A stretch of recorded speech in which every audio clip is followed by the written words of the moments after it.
Okay. So apparently my laptop died without warning, or it probably had warning. I just didn't notice it because I was talking to you guys. My bad. I got it all charged up now. It's okay. All right. So sorry. Yeah, Brent, you were in the middle of telling your launch. So you did the launch. You were doing VIP-On was the last thing I heard, and then you went black forever and disappeared on me. Yeah, I was going to say that we launched through VIP-On and did coupons, and I had it set where the most you could purchase was 3. Yeah. And Smart. I found out like 2 weeks later that somebody had bought 3, and I guess that was enough for them to go and use all our keywords, all our description, bullet points, photos, and everything, and they're selling them in eBay. They're selling them on somewhere in like Iran or something like that, like the United Arab, or something. They only had like 1 or 2, so it wasn't really worth us doing anything about it. Yeah, I emailed eBay, but they never replied back. Interesting. And after that, I tried the. Go ahead. Sorry, what? I tried the Amazon Best Deals, so which took like 15% off. So we got some sales through that. And then I tried after that, because you can only do it for like 2 weeks at a time. Then I tried coupons, which didn't really work as well as Best Deals. And then I did Best Deals again. And then you tried everything, man. I love it. We did everything. That's a real marketer. Yeah, our mentality was, we kind of have money right now to play with, so let's figure out what works. So that's kind of how we went into it. With the Best Deals, when we would do one, we would turn off advertising for a few days to see if the Best Deals was actually generating any sales for us. And that's why he was able to say that like 15% or 30% off was working way better than the other one that we did. Yeah. So we just kind of played with everything to see what was working and what wasn't. That's cool. That's how you need to do it. But other than that, I don't know. The launch has been pretty sporadic. Like I can't even tell you what we did because we don't know at this point, really. Yeah. Like if we're fixing to launch 2 more products, and I don't think we really have a game plan. We're just kind of gonna throw it out there. We'll see what happens. Well, so here's the thing. Now that you've got the skill and you've tested and you've done the launch, like the important thing for the first launch, and I'll say this from having done it myself and having seen a lot of people do it, is not necessarily profit on the first launch. What I go for is if I can make $0 on the first launch and just break even and you've learned a shit ton by doing that you couldn't have learned from me. Sorry for the language. But it's okay. That's the big key. And I think it sounds like you did a lot of different marketing steps, which is killer, because now you know how to like actually launch your second and third products, which are going to be awesome. Right. Is it under the same? I think we learned a lot. Yeah. Yes. So it's like a niche that we can just like do different variations of the same product.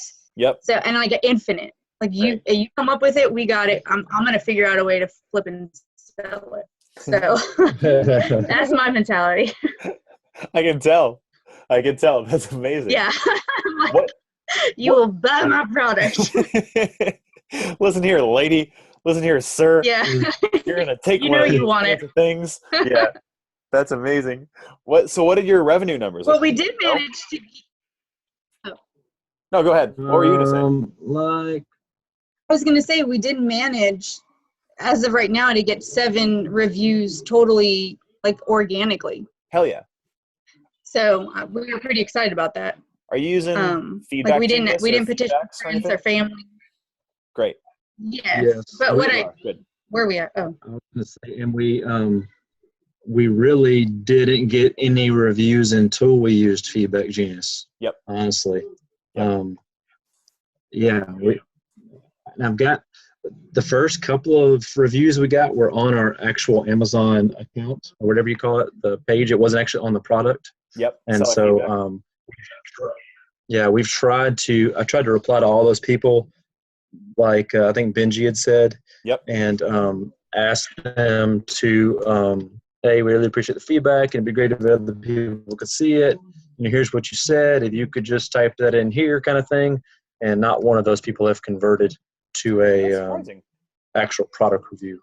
Huh. Yeah. That's surprising. So Said it's only 3, but we've gotten 7 organic. Yeah. If it's only Yeah. 3, then I guess it's not that big of a deal. It's usually like 50-60% for me that when I email them, and if you do it, like if the email is just convincing and like nice and whatever, they're like, oh yeah, sure, why not? But that's good. Well, and then one thing that we did with our, sorry, No, go ahead. with our, when we send people a request for a review, Uh-huh. is we personalized it so much by telling them how we came up with this and what this product means to us personally as a family. And that's like been the number one thing people respond to when they review, is how much the follow-up email that we sent meant to them. So that was kind of something cool that we learned. Like the more personable you are, the more people wanna give you that 5-star. For sure. That's a great takeaway too. Yeah, and they mentioned that several times. Like, hey, yeah. I'm trying to find actual. Yeah, that's big time. I think I'm freezing over here. I want to say that like we're at like between 4,000 and 5,000 revenue, total revenue for the last couple of months. And we're just now have ordered our second batch of stock and are waiting for that to become fulfilled. Yes, and then we have 2 more that we have ordered too. 2 more different sets of products that we're adding. Does that make sense? Yeah. Did you guys do a small initial order, I'm guessing? 400. Well, we did 500, but they only made 480. So, yeah. Okay. Got it. Cool. And the last, we've just had a crazy life experience. So for the past almost 2 weeks, we've been RVing across the country with our kids. And so we kind of had to turn everything down because we didn't want to run out of stock. So we haven't really sold that much in the last couple of weeks because we didn't want that to happen while we were on the road. Yep. So Bumped our price up. yeah, we went really high. Inventory down. And it's still selling that high, which is crazy. Yeah. That's cool. Yeah, that shocked me. Huh. So I think, Enough to be, okay, Maybe we raise the price. Maybe it'll stay here. We're like, woo! Why not? Yeah. That's great. Yeah, and it's especially cool because like you're just driving around and whatever. Even if it's 2 sales, like you're making 2 sales while you're just driving. Yeah, like we took the kids to the Alamo, and like how many times throughout the day where I was like, we got a sale! Yay! You can get that Coke. Our kids actually go, how many did we sell today? Yeah, they do. Our kids are way invested. Oh, that's so cool. Are they helping? So, yeah. No. Well, they're not helping, but they're emotionally involved, and they know why we're doing this. Yeah. Which is enough. And so at the same time, if we have to step away or spend a couple of hours, they're like, oh, what are y'all doing? We're working on Amazon. Oh, okay. They get the long term, so. Yeah, we'll be like, go away, we're doing this for you. No, so you can get your Coke at the Alamo, Steven. This is for you. So what's your guys' big goal? I mean, what do you want to do long term? I'm assuming it's quit the job and then from there, where do you go? Yeah, well, long term, our ultimate goal is that we could pay off all our debt and then be able to travel and not be constrained. That's cool. Really and truly, we're trying to be conservative. Yep. And so it'd be nice to make $1 bazillion off one product. Yep. But we really just want to try to find, okay, let's get to where we can make $1,000 a month off of this net. Great. And then launch another one, $1,000 a month net, another one, $1,000 a month net, and just have all these revolving sources. And that way, if any of them, because some of the ideas we do have are seasonal. Yeah. That one wouldn't make or break the bank, that we would have enough different varieties where at all times we're kind of padded and from the market, so to speak. That's great. So that's, yeah, that's really what we're shooting for. Honestly, that's a great way to do it. And I think that a lot of people jump in and they think that they have to go for the $500,000 rev a month product. And the reality is, without a big budget, that product is going to stock out pretty quick, even if you can get it to the top. So like going for ones that are approachable and that are maybe $1,000 a month net, or maybe it's 2 or 3, whatever. You don't want to run out of stock. And I think you guys are doing the right thing by picking a market in which you can actually make consistent money rather than spend so much time launching it, then you're out of stock. Spend so much time launching it, then you're out of stock. And I think that's killer. That's a good move. And we kind of set small goals. We find the smaller the goal, you don't get discouraged. So our goal right now is to get to where we're making $1,000 profit off of this one product. And we're almost there. I mean, we're really close. And then it's like, okay, now we're going to add these 2 more. So we'll have $3,000 profit. And then eventually when we get to where we can replace what his income was, we'll be doing good. So but we're trying to work our way up. And we're trying to be, what's that word? Realistic with it. We didn't come in thinking we were going to launch and make $30,000 a month off this one product in a month or 2. Yep. So, and that didn't happen. Did you guys set a lot of little goals in the interim? Because it feels like that would be it sounds like that's kind of what you did. You set a little domino, which hit a bigger domino, which hit a bigger domino, which. Well, that's kind of where, like, where we at. Like, we sold, like, I remember several times, like, we would be, okay, we sold 5 today. All right, tomorrow. Sell 8. Yeah. We'll sell 8 tomorrow. Yeah, exactly. And I was the kind of guy that was like, you're saying 8, I'm going to say 16. Yeah. Like one. And I'm like, okay, honey, 8 it is. So, we definitely, like I said, we set small goals. Like we got to get to here, to here, to here. And then once we get that, at least we feel like we have done something and acquired something, I guess, if that makes sense. Right? We have small victories that drives us forward, keeps us going. Did you do a bunch of did you do a bunch of little it sounds like, Brent, you didn't have a ton of time at all when you started this. Were you doing just little time blocks every day, or what was your strategy? No, I was, okay, so like I said, I homeschool the kids. Yeah, so you did all that stuff. I had maybe like an hour after their schooling before I would have to make dinner where we could all go outside and they could play, and I could be working on the computer while they were playing outside. That's kind of how I did it. And I would be watching your videos and taking notes feverishly. And then after they would go to bed, we would work. Feverishly. We had to work around the kids. No way. So, you just had an hour a day and you were just doing it while they were playing. Like, that's it. Yeah. And if I would have, some spare time, but once you dive into a video, for me, like I would have to really take it in. I couldn't pause, leave, and come back in 30 minutes. Otherwise I'd be like, what did I even learn? I don't know. So once I started a module, like I'd have to finish that module. So I had to make sure I had at least an hour of time to do that. Yep. But it was sporadic, and like you had suggested, it was like an hour and a half a day to kind of dive in. And I would set small goals, like, okay, well now I need to know I need to find 5 suppliers and send 5 emails out today.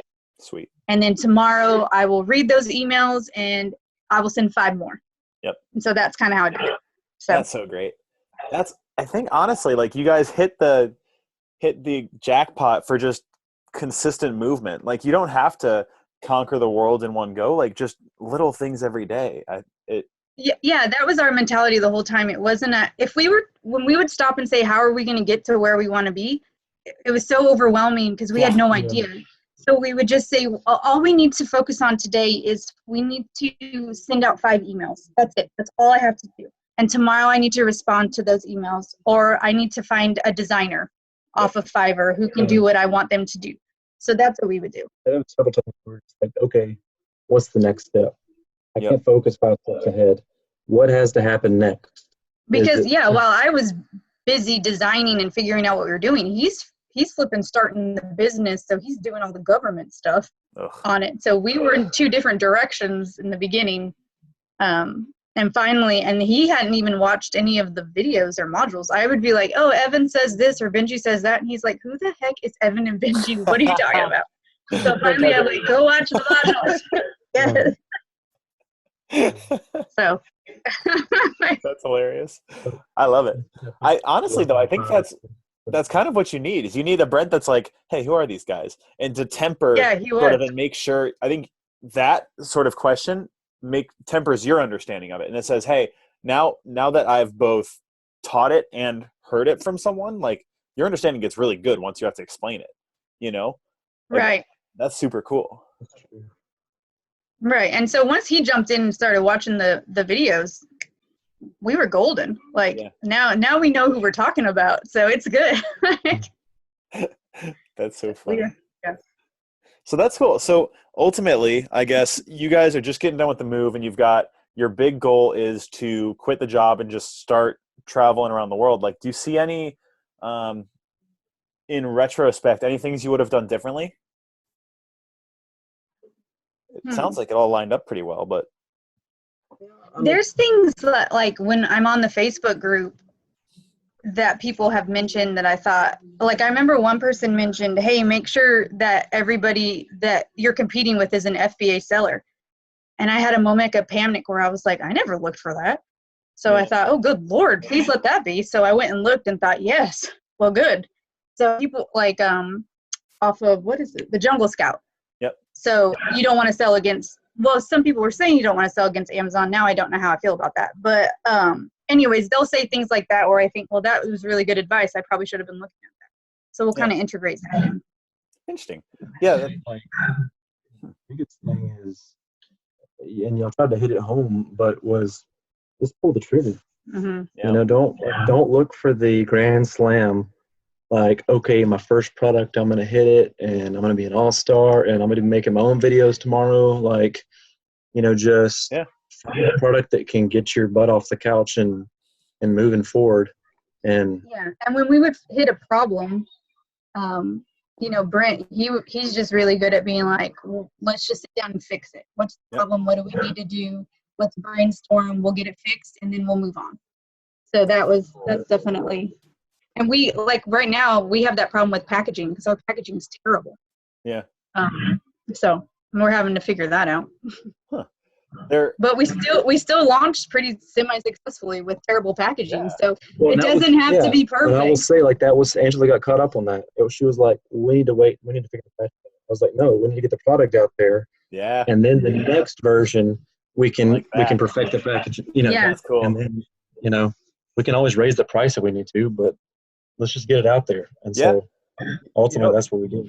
It's funny. It's good that you have both sides of that, because without both sides, you're not there's a lot of places to make mistakes, but it sounds like you guys balanced each other well. And so it's so glaringly obvious to me and to Benji that, like, so let's say 90% of people don't ever get started in FBA because they don't want to take action. Out of the people that get started, 90% of those people never do anything because they're scared to launch their first product. And I'm just, like, glad that you guys just said, like Brent, you're like, yeah, let's just do it. Like, take action and just take one and run with it. Because that's the only bottleneck. Once you get the product up, you're a seller. Like, you're making money and you're learning. You're not doing anything before that. And that's just the way he's great at. Like, he's very good at just that philosophy. Like, we're gonna do it. We're doing it and we're not quitting. That's and cool. And I'll come in on the other side where I'm like, this is so bad. This was a terrible idea. Look at that packaging. Yeah, the packaging. But going back is it's not an option. So we're going to trudge forward, and there's going to be stumbling blocks. I know that, but we're going to make it through it, and we just want to win. So and that looks different for everybody. And and it's not a sprint. It is a marathon, and so you just got to keep on going. It's so true. It's so true. It's not a money grab by any means. No. It's not like if it was, everybody'd be doing it. Exactly. Nobody does it because it's a real long-term business, which is cool. Yeah. It's also more work, right? Right. That's so cool. So sweet. Well, I want to hop into coaching with you guys. Do you have any, like, last one thing you would tell anyone who's watching you and who you're now famous to? Like, just take action. Yeah, don't quit. Take it one step at a time. Set really small goals and attainable goals for the day, and then you'll have these little small victories that will lead up to a big victory in the end. But you gotta tell yourself you're gonna do it and get it done, and don't give up. And get a Brent. You need a Brent in your life. Yeah, So Brent. it'd be baby goals and Brent. And a Brent, yeah, you need somebody who's good, like just keeps their head on and has great logic. So All right, I'll take him. don't be like Angela, who's like very emotional. That's sweet. I want to come up with a great marketing term for your little goals too. Little baby goals, or like your Little baby goals. Yeah. I don't know what they are, but there's some you're gonna have to patent that. Okay. That's amazing. Cool. All right. Well, I'm gonna sign off on this recording. I don't know how to turn this off actually, but I'm gonna sign off on this recording. To everyone who's watching, do what these two have done. They've done it amazingly, and I'm just super happy for you guys. But other than that, see everybody else.